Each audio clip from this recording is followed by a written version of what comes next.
Shalom teman-teman, selamat hari Minggu. Apa kabarnya hari ini? Yuk kita memulaikan ibadah kita. Sebelum itu kita menyiapkan hati dan pikiran kita untuk memulaikan ibadah ini. Saya akan membacakan ayat di Efesus 2 ayat 10.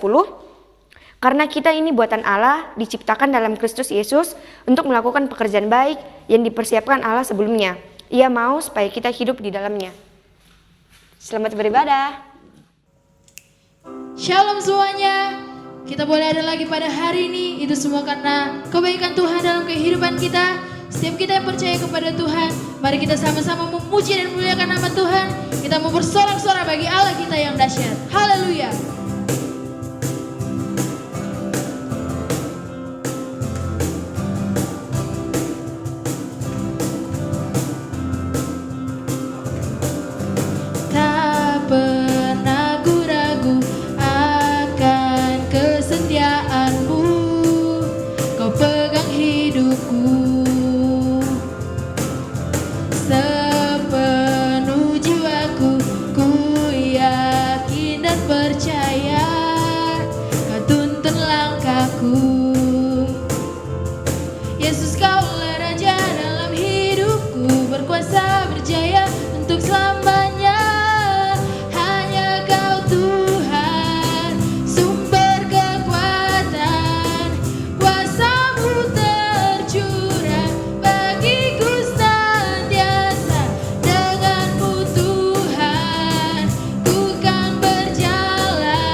Kita mau bawa hidup kita ke dalam tangan Tuhan. Kita mau bersorak bagi nama Tuhan. Kita datang kepada Tuhan dengan penuh kerendahan hati. Kita percaya bahwa kuasa Tuhan begitu nyata dalam kehidupan kita. Tuhan menjadi Allah Immanuel dalam kehidupan kita. Tuhan yang selalu menyertai setiap perjalanan hidup kita. Maka dari itu mari kita sama-sama kita datang kepada Tuhan. Kita minta pertolongan kepada Tuhan.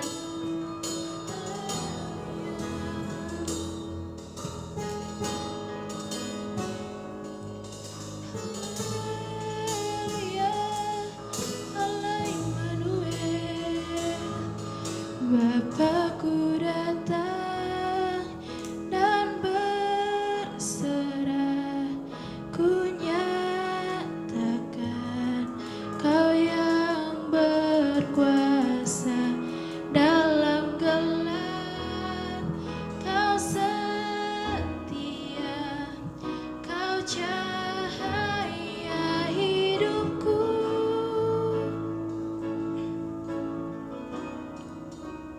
Kau kuatkan aku bertahan, Kau harapan dalam kesesakan. Kau buktikan kesetiaan-Mu Tuhan. Engkau Allah Immanuel, Bapakku datang. Terima kasih Tuhan, Allah Immanuel. Bapakku datang dan ku menyembah, ku nyatakan Kau yang bertata dalam lemah. Kau sempurna, Kau cahaya bagiku.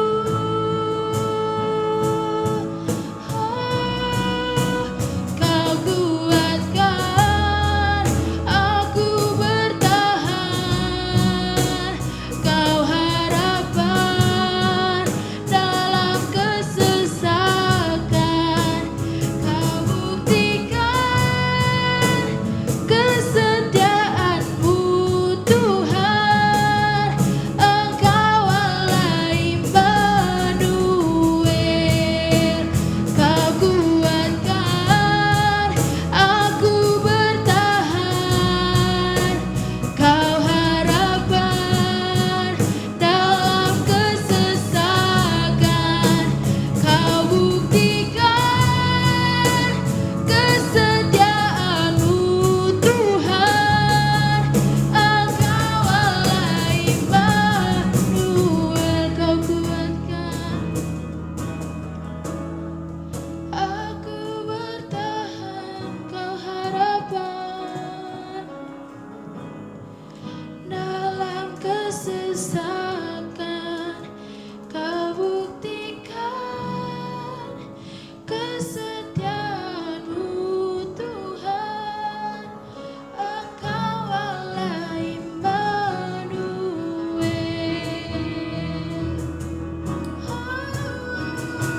Kau kuatkan aku bertahan, Kau harapan dalam kesesakan. Kau buktikan kesetiaan-Mu Tuhan. Engkau Allah Immanuel. Engkau Allah Immanuel. Engkau Allah Immanuel.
sekali lagi Allah Immanuel. Immanuel, Immanuel, Engkau besertaku. Immanuel, Immanuel, Engkau Allah besertaku. Kau kuatkan aku bertahan, Kau harapan dalam kesesakan, Kau buktikan kesetiaan-Mu Tuhan, Engkau Allah Immanuel. Kau kuatkan aku bertahan, Kau harapan dalam kesesakan, Kau buktikan kesetiaan-Mu Tuhan, Engkau Allah Immanuel. Engkau Allah Immanuel. Engkau Allah Immanuel. Haleluya, puji Tuhan. Terima kasih Tuhan, terima kasih Bapak. Terima kasih atas penyertaan-Mu dalam kehidupan kami Tuhan. Kami percaya Tuhan bahwa Engkau lah satu-satunya Allah Immanuel dalam kehidupan kami. Kami siap menyambut firman-Mu Tuhan. Biarlah kami dapat duduk tenang Tuhan, mendengarkan firman-Mu Tuhan. Engkau pakai juga hamba-Mu Tuhan. Biarlah apapun yang keluar dari bibir mulutnya Tuhan berasal daripada-Mu saja Tuhan. Kami percaya firman-Mu dapat memberikan kami jalan keluar Tuhan. Dapat memberikan kami kekuatan baru yang berasal daripada-Mu Tuhan. Terima kasih Tuhan, inilah doa dan syukur kami. Kami alaskan di dalam nama Tuhan Yesus. Haleluya. Amin. Shalom teman-teman semua, apa kabarnya? Selamat hari Minggu dan selamat beribadah dimanapun kita berada dan dari manapun kita mengikuti ibadah ini. Kita sudah sama-sama memuji dan membesarkan nama Tuhan, dan tiba saatnya bagi kita sekarang untuk mendengarkan kebenaran firman Tuhan yang akan disampaikan oleh teman saya dari Bandung. Nah teman-teman, kita sudah memasuki bulan yang baru, di mana di bulan November ini kita akan membahas banyak hal mengenai purpose dan identity yang akan mengungkap mengapa kita berada di dunia ini, mengapa Tuhan menciptakan kita, dan apa tujuan kita ada di dunia ini, dan masih banyak lagi. Jadi jangan lupa untuk terus ikuti ibadah Smyrna Kolektif, sebuah pelayanan pemuda dari GPDI Smyrna. Nah teman-teman, mari kita siapin hati kita sekali lagi, kita siapin pikiran kita mau mendengarkan firman Tuhan. Jangan lupa siapin posisi duduk yang nyaman, catatan-catatan kita, supaya kita dapat fokus mendengarkan firman Tuhan. Sekali lagi saya sampaikan buat kita semua yang tertarik untuk bergabung di dalam pelayanan maupun komunitas Smyrna Kolektif, dapat menghubungi nomor yang sudah tertera. Selamat mendengarkan firman Tuhan. Tuhan Yesus memberkati kita semua.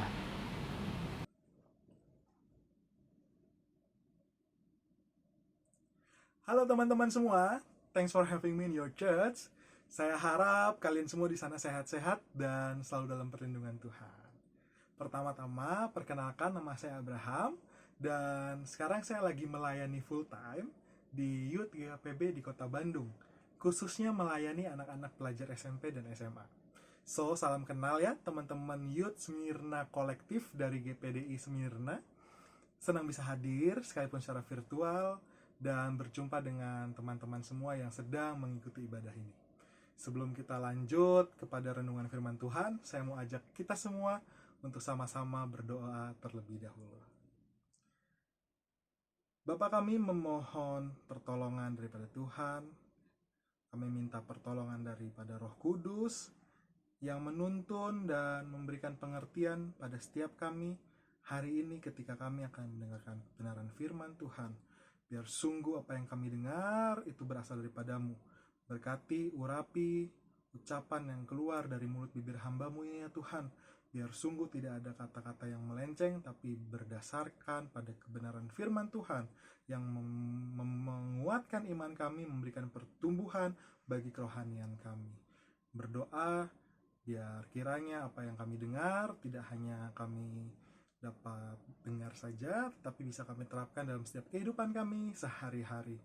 Kami berdoa hanya dalam nama Tuhan Yesus Kristus. Amin. Nah, teman-teman, pernahkah kalian melakukan sesuatu yang tidak pernah ada tujuan? Mungkin kan kita sering dengar tuh, bikin apa sih nggak jelas, ya kan? Dasar gabut loh, gitu. Atau nggak ada tujuan dan sebagainya. Sesuatu yang kita kerjakan tanpa kita merasa itu penting atau tidak ada tujuannya, gitu. Ketika kita melakukan hal-hal yang memang seolah-olah tidak terlihat penting. Tapi kembali ke pertanyaan saya semula. Pernahkah kita melakukan sesuatu yang tidak ada tujuannya?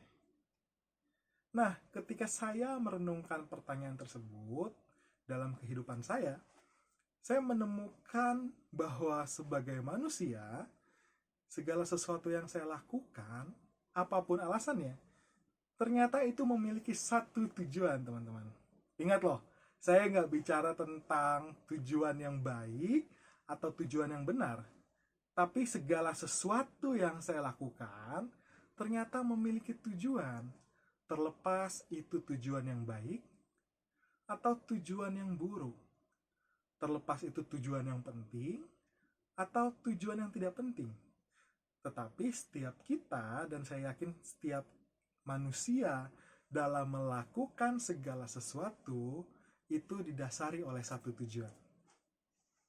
Nah, bicara soal tujuan ini teman-teman, hal yang harus kita ketahui adalah bagaimana kita tidak hanya melakukan suatu pekerjaan untuk satu tujuan saja, tapi bagaimana kita melakukan suatu pekerjaan untuk satu tujuan yang baik. Atau bisa kita katakan untuk satu tujuan yang benar. Nah, apa sih tujuan yang benar itu?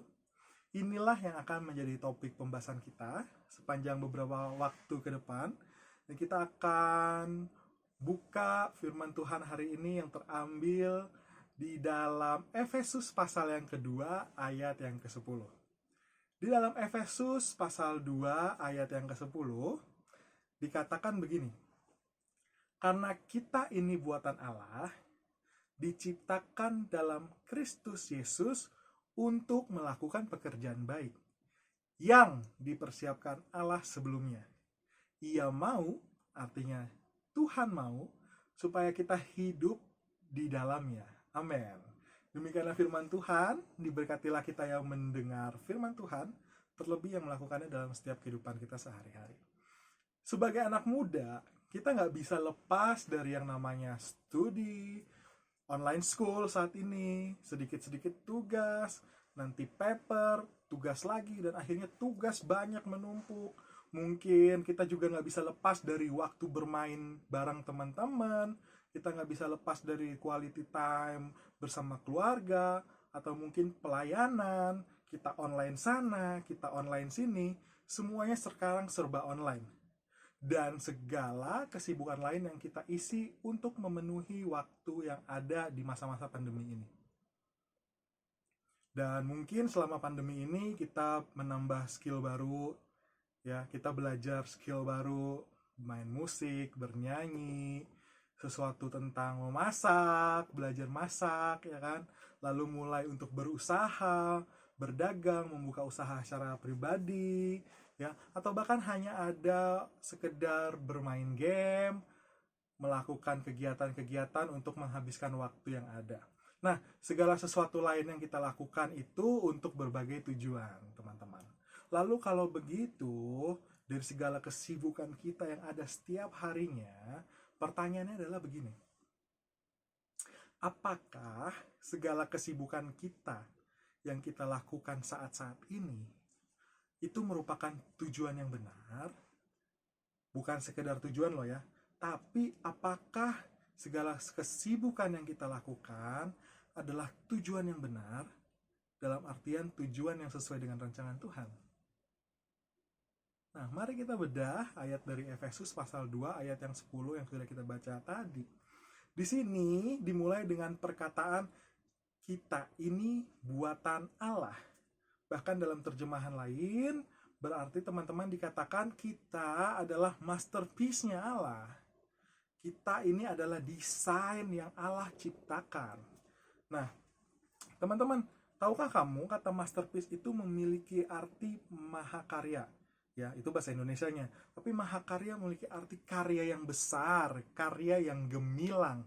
Kita diciptakan handmade oleh Tuhan. Ingat, kita bukan cetakan pabrik atau kita orang yang pasaran yang diciptakan langsung banyak. Tapi setiap kita memiliki keunikannya masing-masing. Kamu dan saya diciptakan oleh Tuhan bukan karena Tuhan hanya sekedar iseng. Ya, Tuhan menciptakan kita secara detail. Kita bisa lihat bagaimana ketika Tuhan menciptakan dunia dan seluruh isinya dalam waktu 6 hari. Dia menyusunnya dengan sangat rapi dan sempurna. Lalu bagaimana ketika pada zaman Raja Salomo, dalam pembangunan bait Allah, bagaimana Allah memerintahkan secara detail bangunan tersebut kepada Raja Salomo dan bangsa Israel. Bahkan setiap kayunya, setiap inchnya, Tuhan memerintahkan dengan sangat detail. Nah, begitupun ketika Tuhan menciptakan manusia, dia nggak hanya ciptain karena lagi dikejar deadline nih, besok udah mesti lahir. Jadi ya udahlah, ambil aja contoh dari si A, ambil contoh dari si B. No. Tuhan menciptakan kita berbeda tujuan setiap orangnya. Nah, kalau kita baca di dalam kitab Yeremia pasal pertama, ayat yang kelima, firman Tuhan berkata kepada Yeremia seperti ini, sebelum aku membentuk engkau dalam rahim ibumu, aku telah menguduskan engkau. Aku telah menetapkan engkau menjadi nabi bagi bangsa-bangsa. Sekalipun ayat ini ditujukan kepada Nabi Yeremia, tetapi kita bisa melihat bagaimana Allah menetapkan Nabi Yeremia bahkan sebelum ia ada di dalam rahim ibunya. Itu pun berlaku bagi setiap kita orang percaya, anak-anak Tuhan. Tuhan sudah menaruhkan rencana, Tuhan sudah membentuk, ya, Tuhan sudah membuat rencana, menetapkan tujuan bahkan sebelum kita lahir di dunia, teman-teman. Makanya perlu kita ketahui kemudian apa Tuhan yang menjadi tujuan yang benar dalam kehidupan saya. Bukan hanya sekedar tujuan, tapi apa yang menjadi tujuan Tuhan yang benar dalam setiap kehidupan kita. Ayat ini selaras dengan Efesus pasal 2 ayat 10 tadi yang kita sudah baca dengan seksama, yang mengatakan kita diciptakan dalam Kristus Yesus untuk melakukan pekerjaan baik yang dipersiapkan Allah sebelumnya. Garis bawahi, pekerjaan baik yang dipersiapkan Allah sebelumnya. Untuk lebih mudah mencerna, teman-teman bisa baca dari kitab terjemahan bahasa Indonesia masa kini. Di situ dituliskan bahwa Allah membentuk kita supaya kita melakukan hal-hal baik yang sudah dipersiapkan oleh Allah untuk kita. Nah, lalu apakah pekerjaan baik itu yang sudah diciptakan oleh Allah untuk setiap kehidupan kita? Bagaimana teman-teman di dalam pemikiran dunia hari-hari ini, di tengah kondisi dunia yang semakin hancur, kita bisa menemukan apa yang sudah direncanakan Tuhan dalam setiap kehidupan kita. Nah, jauh sebelum kita lahir, ya, di dalam pemikiran dunia pada beberapa ratus tahun, tidak beberapa ratus ya, tapi beberapa puluh tahun yang lalu, ya, ada pemikiran yang dikenal sebagai dikotomi. Artinya membagi atau memisahkan antara kehidupan sekuler dengan kehidupan rohani. Sehingga akhirnya seringkali mempersepsikan jika kehidupan yang sekuler itu adalah kehidupan yang tidak baik. Dan sebaliknya, kehidupan yang rohanilah yang baik. Pola pikir kita yang seringkali mengatakan bahwa, saya bukan siapa-siapa, saya cuma orang biasa, saya orang yang gak terlalu rohani lah. Doa saya juga belum tentu didengar gitu ya. Nggak lebih besar lah kuasanya. Nah, saya cuma orang berdosa karena berpikir terlalu banyak melakukan kegiatan rohani, kegiatan sekuler. Nah, dibanding dengan kegiatan rohani. Di sisi yang lain, ya, di golongan yang lain ada yang mengatakan bahwa wah ini mah rohani banget rasanya ya. Sangat dekat dengan Tuhan, selalu khotbah di mana-mana, selalu bawa kesaksian, selalu pelayanan, kehidupannya nggak lepas dari gereja, dan sebagainya. Bahkan doanya pun langsung dijawab sama Tuhan. Nah, dikotomi inilah atau pembagian antara sekuler dengan rohani yang seringkali membuat kita salah dalam menentukan mana yang menjadi tujuan yang benar dalam setiap kehidupan kita. Apakah artinya kita semua sebagai anak muda harus menjadi seorang pelayan firman Tuhan di gereja, harus full time, harus menjadi pendeta, dan sebagainya, agar kita menghidupi tujuan yang benar yang sudah ditujukan dalam kehidupan kita? Nah, sebenarnya pola ini muncul karena pada masa lalu para pelayan Tuhan itu takut posisi di dalam masyarakat serta posisi secara politik mereka bergeser, sehingga mereka membuat pengajaran yang membagi atau memisahkan antara sekuler dan rohani, dan bahwa orang yang ada di biara, seorang rohaniawan, adalah golongan orang-orang rohani, dan masyarakat biasa adalah mereka orang yang berpikir secara sekuler atau bekerja secara sekuler, dan mereka berusaha untuk membuat bahwa derajat yang rohani itu lebih tinggi dibanding derajat yang sekuler.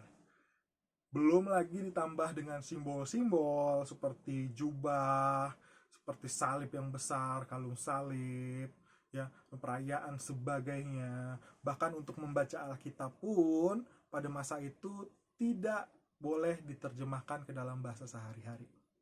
Dan itu membuat orang di masa lalu pada umumnya tidak mengerti isi Alkitab.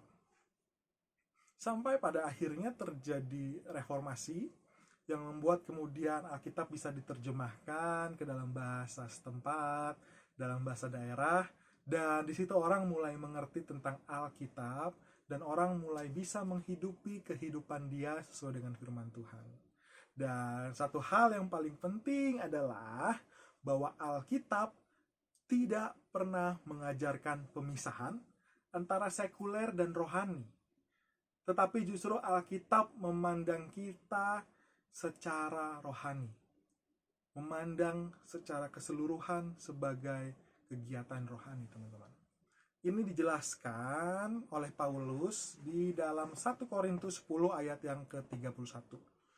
Dikatakan, jika engkau makan, atau jika engkau minum, atau jika engkau melakukan sesuatu yang lain, lakukanlah semuanya itu untuk kemuliaan Tuhan.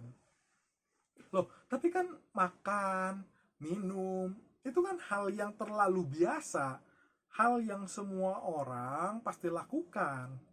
Nah, disinilah Rasul Paulus ingin menekankan dan menjelaskan bahwa artinya kehidupan sekuler kita, kehidupan sehari-hari kita pun haruslah tetap bersifat rohani.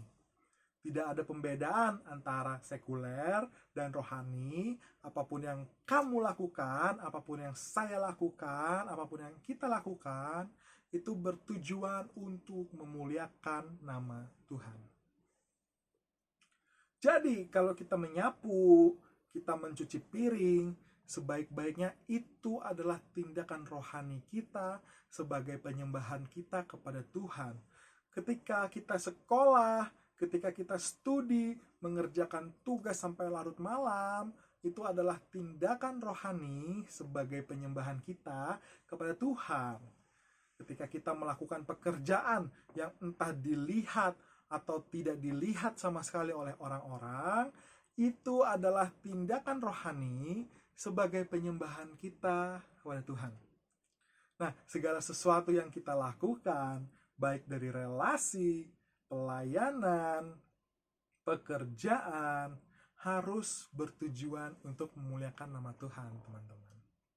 Sebagai contoh, ketika engkau sedang studi, sudah mengerjakan tugas, engkau sudah mengerjakan ujian, Bagaimana engkau belajar dengan sungguh-sungguh memberikan yang terbaik. Engkau tidak mencontek, sekalipun teman-temanmu mencontek. Dan engkau tunjukkan bahwa engkau sebagai anak muda tetap bisa mendapatkan nilai yang terbaik. Itu adalah penyembahan yang engkau lakukan kepada Tuhan. Ketika engkau melakukan pekerjaan rumah, bahkan ketika orang tua kita tidak menyuruh kita untuk melakukan pekerjaan rumah, kita lakukan cuci piring, kita bersih-bersih rumah, bahkan kita bersih-bersih kamar kita sendiri, itu adalah penyembahan yang engkau lakukan kepada Tuhan. Ketika engkau melakukan pekerjaan yang tidak dilihat orang, memungut sampah yang jatuh tidak pada tempatnya dan memasukkannya ke tempat sampah, itu adalah penyembahan yang kau lakukan kepada Tuhan. Nah, tahukah teman-teman bahwa bekerja dan beribadah, worship and working, itu berasal dari kata dasar yang sama dalam bahasa Ibrani, yaitu avodah, yang bisa memiliki makna bekerja, tapi juga memiliki makna beribadah. Jadi pada dasarnya bekerja dan beribadah adalah satu kesatuan yang tidak dapat dipisahkan. Persembahkanlah tubuhmu sebagai persembahan yang hidup, yang kudus, dan yang berkenan kepada Allah. Itu adalah ibadahmu yang sejati. Tidak bisa dipisahkan, teman-teman. Nah, apakah yang sudah kita lakukan hari-hari ini di dalam kesibukan kita? Apakah semuanya itu, segala kesibukan yang membuat pusing kita, itu kita lakukan sebagai penyembahan kepada Tuhan? Apakah di tengah-tengah kesibukan yang kita lakukan, kita melakukannya untuk memuliakan nama Tuhan? Segala pekerjaan baik yang Tuhan sudah siapkan untuk kita lakukan itu adalah tindakan yang kita kerjakan setiap hari. Pekerjaan yang kita lakukan yang ada di sekitar kita setiap hari. Dan Tuhan mau untuk kita melakukannya seperti untuk Tuhan dan bukan untuk manusia. Karena memang tujuan dari kita melakukan semua pekerjaan baik, seperti yang dikatakan dalam Efesus pasal 2 tadi, adalah untuk memuliakan nama Tuhan. So, apa yang menjadi passionmu hari-hari ini? Apa yang ingin engkau dalami? Apa yang ingin engkau tambah skillmu? Apa yang kau rasa merupakan bidang, merupakan talenta, merupakan karunia yang Tuhan berikan kepadamu, sebaik-baiknya untuk memuliakan nama Tuhan, kembangkan, lakukan dengan maksimal. Di dalam bidang pekerjaanmu, di dalam bidang studimu, di dalam bidang pelayananmu. Sekali dikatakan, engkau bekerja di tempat sekuler, sekalipun engkau bekerja di jauh dari gereja, tidak ada kaitannya dengan kegiatan rohani, kegiatan pelayanan, ya, tapi lakukan sebaik-baiknya untuk memuliakan nama Tuhan. Ingat, Tuhan membuat kita berbeda. Tuhan ingin setiap kita hidup dalam rencana yang Tuhan sudah berikan sejak lahir. Tapi dari semua hal yang Tuhan sudah rencanakan tadi dalam kehidupan kita, satu hal yang harus kita ingat, bahwa apapun pekerjaan baik yang kita lakukan, apapun pekerjaan baik yang kamu dan saya lakukan, apapun rencana yang Tuhan taruh dalam kehidupan kamu dan saya sejak kita masih dalam kandungan, haruslah kita memakainya untuk memuliakan nama Tuhan. Sehingga pada akhirnya ketika kita hidup untuk memuliakan nama Tuhan dalam melakukan aktivitas kita sehari-hari, kesibukan kita sehari-hari, ya, sebagai seorang anak muda, sebagai seorang pelajar, kita akan menjadi kesaksian yang hidup, yang dilihat oleh orang-orang banyak. Kita akan menjadi surat Kristus yang terbuka, yang bisa dibaca oleh semua orang yang belum mengenal Kristus. Melalui kehidupan kita, melalui pekerjaan baik yang kita lakukan, segala sesuatu yang kita kerjakan, orang akan bisa melihat, orang akan bisa mengenal Kristus melalui kehidupan yang kita tampilkan. Dan melaluinya, dirimu, diri saya, Kristus diberitakan kepada setiap orang-orang tersebut. Setiap orang-orang yang melihat kita, setiap orang-orang yang ada di sekeliling kita, teman, sahabat, keluarga. Bukan artinya kita harus menjadi seorang pendeta dulu, bukan kita tunggu dulu harus melayani di gereja dulu, bukan, ya. Bukan tunggu dulu kita harus menjadi seorang full timer dulu, ya, baru kita bisa menjadi saksi, kita bisa memberitakan Injil, gitu ya.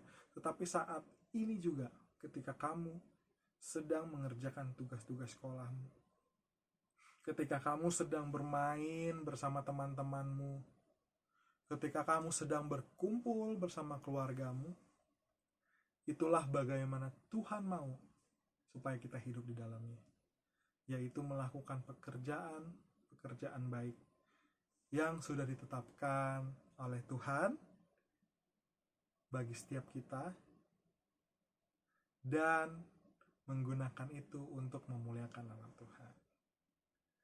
So, semoga dari renungan singkat hari ini kita betul-betul diperbarui. Setiap aktivitas yang membuat kita sibuk hari-hari ini tidak berjalan dengan sia-sia, tapi sungguh menjadi sebuah tujuan, yaitu untuk memuliakan nama Tuhan. Mari kita berdoa. Bapak, terima kasih kalau Tuhan Engkau telah membentuk kami spesial. Terima kasih Engkau telah membentuk kami dengan tujuan yang sangat mulia. Kami bersyukur bahwa di tengah-tengah kehidupan kami, Engkau sudah menaruhkan rencana yang besar bagi setiap kehidupan kami. Kami minta anugerah pertolongan dari Roh Kudus, sehingga memampukan kami untuk melakukan pekerjaan-pekerjaan yang baik yang Tuhan sudah tetapkan dalam kehidupan kami di usia kami saat ini. Biar sungguh apapun yang kami lakukan, kami nggak melakukannya hanya untuk kepentingan duniawi, tapi sungguh kami melakukannya sebagai bentuk penyembahan kepada Tuhan. Kami melakukannya untuk memuliakan nama Tuhan.